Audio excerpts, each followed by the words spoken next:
À 36 ans, il fait la fierté de sa commune et de sa région. Amadou Moustapha Diatta est un jeune entrepreneur agricole. Il est à la tête d'une ferme intégrée qui lie élevage et agriculture. L'objectif de la ferme, c'est de créer un cadre d'échange et d'expérimentation des techniques agricoles. Après mon master, j'ai jugé nécessaire de revenir au Bécar pour investir dans l'agrobusiness afin de montrer aux jeunes que c'est possible de rester et réussir ici au lieu d'aller se faire noyer en pleine mer ou bien de tirer vers l'exode rural à la recherche d'un lendemain meilleur. Dans son exploitation de 4 hectares, le quotidien des employés et stagiaires est rythmé par l'entretien des poulaillers et du potager. Ici, rien ne se perd, tout se transforme pour le bien-être des consommateurs. Nous faisons de l'agrobusiness, ce qu'on appelle de l'agriculture raisonnée, pour essayer quand même de préserver cet environnement, essayer quand même de maintenir le sol pour ne pas quand même l'appauvrir. C'est la raison pour laquelle nous avons intégré dans notre ferme l'embouche ovine, l'aviculture et tout ce qui est résidu provenant de cet élevage que nous prenons pour composter, ensuite prendre pour amender nos cultures. Donc nous produisons, mais on ne produit pas seulement pour avoir de la valeur ajoutée, mais pour préserver aussi la santé du consommateur. Parmi les stagiaires, il y a Youssouf Djemé, un ancien Jakartaman. Il est envoyé par le PF2E dans le cadre de la mise en œuvre du projet formation école-entreprise. Je suis en train de tailler le piment comme ça. C'est pour avoir une production de qualité. Il a besoin aussi de l'air pour mieux se développer. Maintenant, si vous laissez les branches là, ça va produire. Mais la production ne sera pas aussi confort.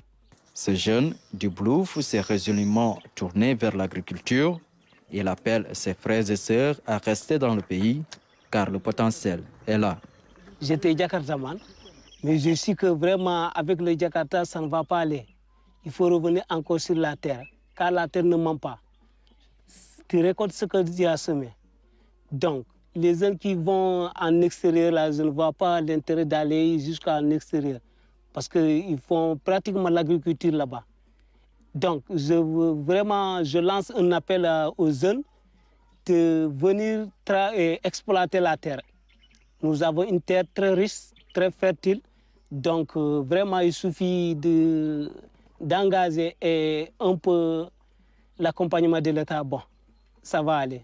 Dans l'exploitation, ils sont une dizaine de stagiaires venus de différentes écoles de formation et d'universités du pays, partenaires de la ferme. Nous travaillons en étroite collaboration avec l'État à travers le programme PF2E où nous formons des jeunes en école-entreprise.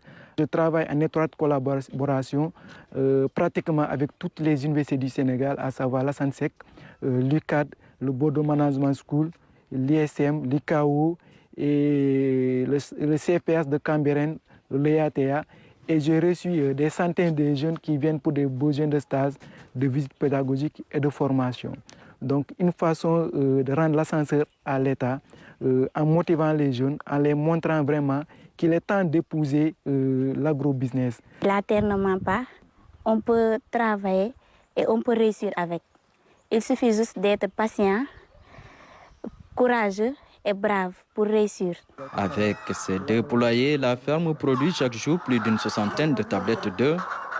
Aujourd'hui, un 3e poulailler est en cours de construction, un investissement lourd qui n'est pas sans risque. L'année passée, on a perdu un poulailler avec un investissement de plus de 15 millions et ça ne nous a pas fait reculer. Au contraire, on s'est relevé de la manière la plus rapidement possible afin de montrer à ces jeunes quand même qu'un entrepreneur doit être en mesure de tomber, de se mettre à genoux. Mais le plus intéressant, c'est de savoir comment se relever le plus rapidement possible. La ferme développe un modèle d'élevage qui regroupe petits ruminants et volailles dans un même enclos, un système qui a une valeur symbolique. Nous réunissons diverses espèces, des dindes, des oies, des colverts, des poulets de décor, des moutons, des chèvres, ainsi de suite.